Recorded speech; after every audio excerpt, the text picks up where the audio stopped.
Mesdames et messieurs, bienvenue sur la chaîne de CGV 24 TV Universelle. Nous sommes là avec le président de l'ARCQ, une association qu'on appelle les Amis de la République du Congo au Québec. Et bonjour monsieur Dylan. Oui, bonjour monsieur Odilon. Est-ce que vous pouvez vous présenter un tout petit peu pour ceux qui ne vous connaissent pas encore? Oui, voilà, bien, moi je suis le président de l'ARCQ, qui est l'association des Amis de la République du Congo au Québec. En fait, c'est une association qui a été fondée il y a trois ans de cela, ici au niveau de Montréal. En fait, cette association avait vu le jour suite aux idées et puis à l'incapacité peut-être de certaines personnes pour pouvoir apporter de l'aide au niveau des nouveaux arrivants au Québec. Et cela avait fait que plusieurs personnes se sont regroupées et voilà, ils ont pu arriver à fonder l'ARCQ. Est-ce que vous vous limitez tout simplement, dans le cadre de vos objectifs, au niveau de la réception des nouveaux arrivants, ou bien vous étendez un peu plus dans d'autres domaines? L'ARCQ, c'est une association qui n'est pas juste limitée aux nouveaux arrivants, mais c'est une association qui apporte son aide aussi particulièrement à ses membres actifs au niveau tant social que culturel et puis dans beaucoup d'autres activités. Mais l'ARCQ prend en charge aussi les gens qui viennent d'ailleurs, pas seulement juste les Congolais qui arrivent au niveau de Montréal, qui n'ont pas peut-être des repères pour mieux s'organiser, mais aussi les étudiants qui arrivent un peu de partout, de gauche à droite, pas particulièrement de la République du Congo, mais aujourd'hui on arrive à recevoir des étudiants congolais qui parviennent en fait un peu de partout, de la France, du Maghreb plus particulièrement. Donc cela fait qu'on essaie un peu d'ouvrir nos vannes afin de pouvoir accueillir tout ce monde-là. C'est depuis combien d'années que vous existez? L'ARCQ présentement a 3 années d'existence. Si on peut se référer par rapport à nos statuts et règlements, l'ARCQ a été fondée en mars 2014. C'est le mois où le statut et le règlement avaient été adoptés à partir de ses membres fondateurs.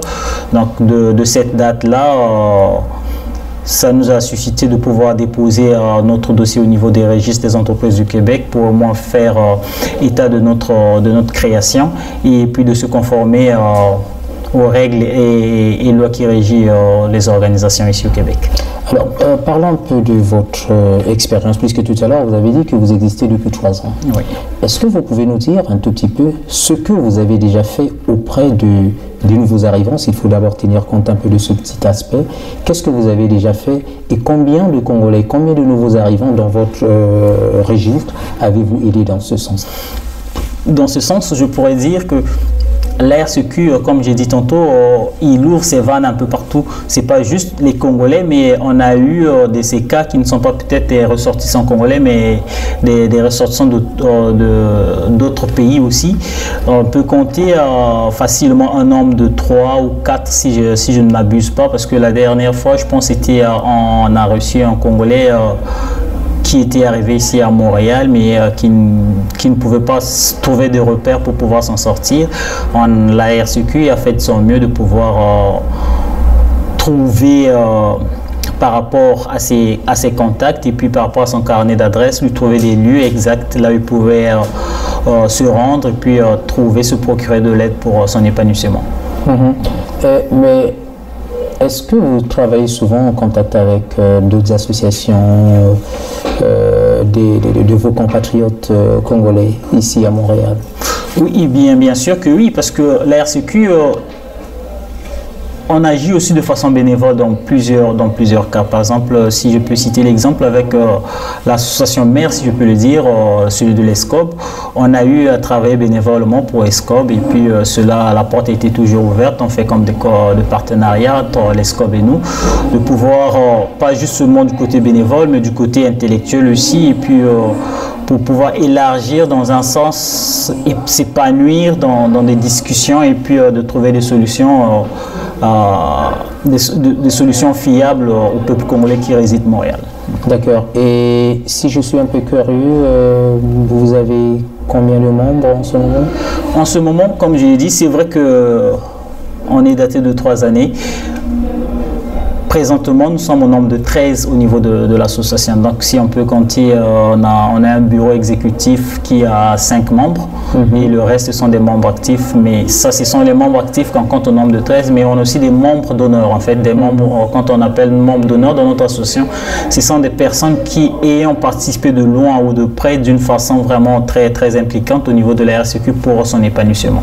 Au départ, vous étiez combien, au départ, au fondement, on était 6. On était 6 regroupements d'amis. Ensuite, en fait, le hic, c'était que on s'était buté à une situation qui était vraiment très déplorable. C'était, on a un ami, jusqu'à présent, il est toujours vivant, bien, Dieu merci, qui dans son couple avait reçu un coup dur, le décès d'un enfant nouvellement arrivé au Québec, et puis cela se produisait.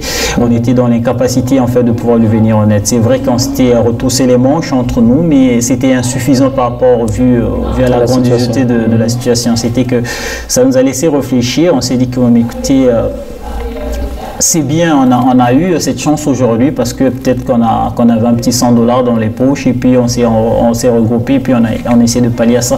Mais dans les jours à venir, je crois que l'idée nous troquait dans la tête disant que non, on doit créer une structure, même si on ne met pas beaucoup, mais si on peut donner de la volonté de notre temps, ça pourrait aider beaucoup plus que de se retrousser juste les manches au moment des catastrophes.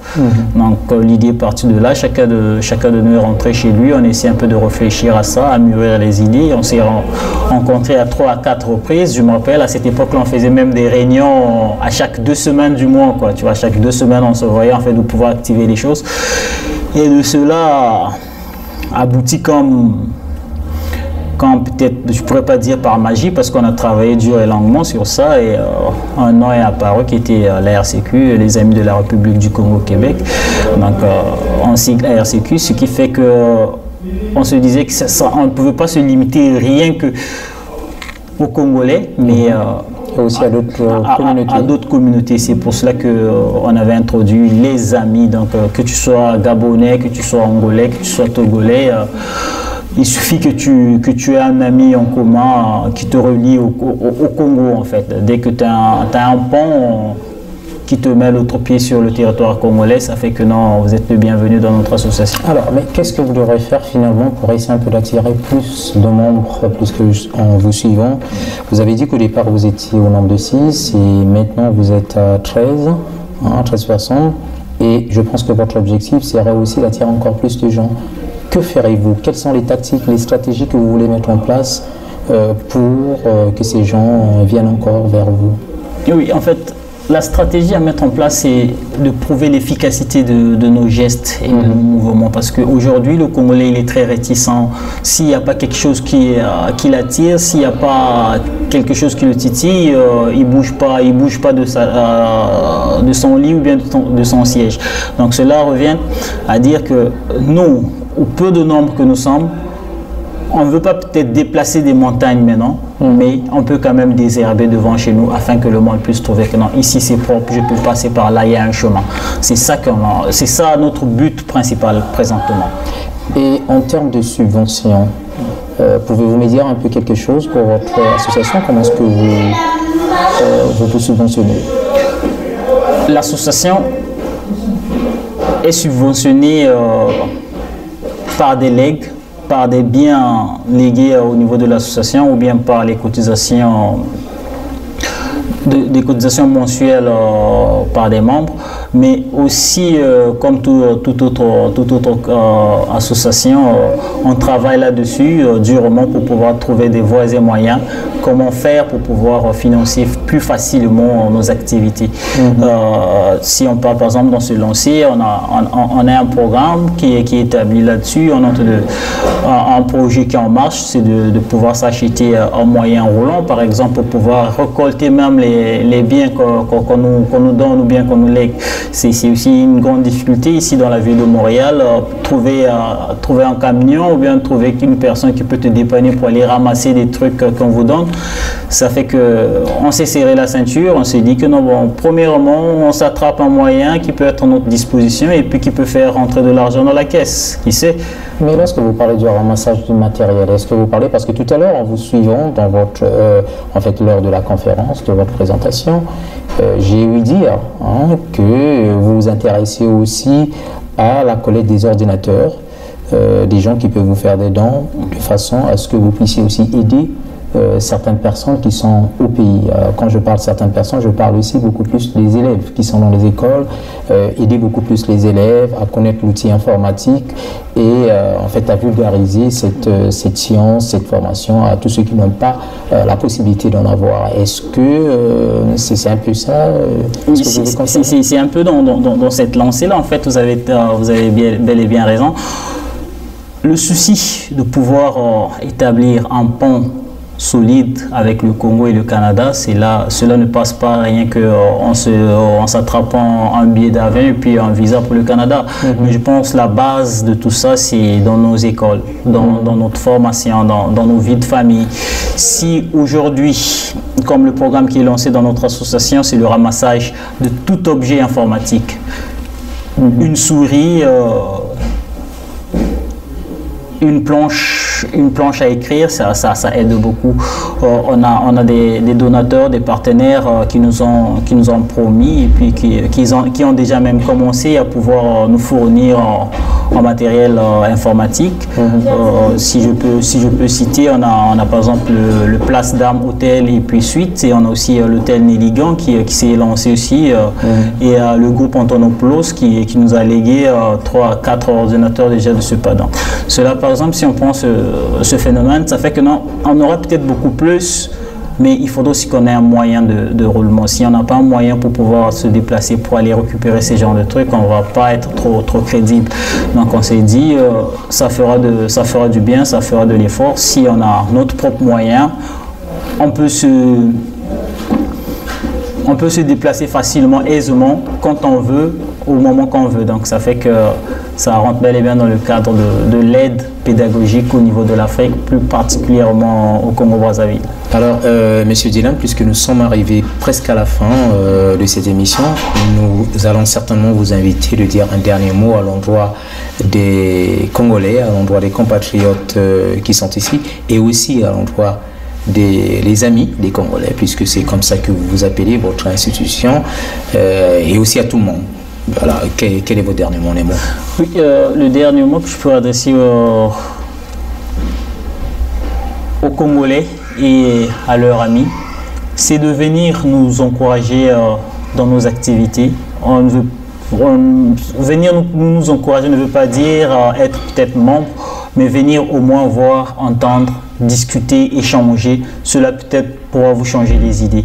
On a besoin dans la RCQ des gens capables de pouvoir apporter des changements au niveau de nos organisations de tous les jours, en fait, au niveau des pensées de la vie quotidienne. Parce que si on ne le fait pas, ça sera difficile que nos communautés, que ce soit à la diaspora ou bien au niveau local, au pays, qu'on se développe ou bien qu'on change.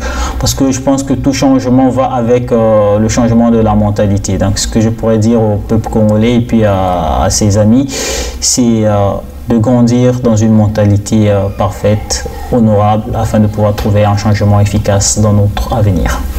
Merci beaucoup. Merci à vous, monsieur le journaliste.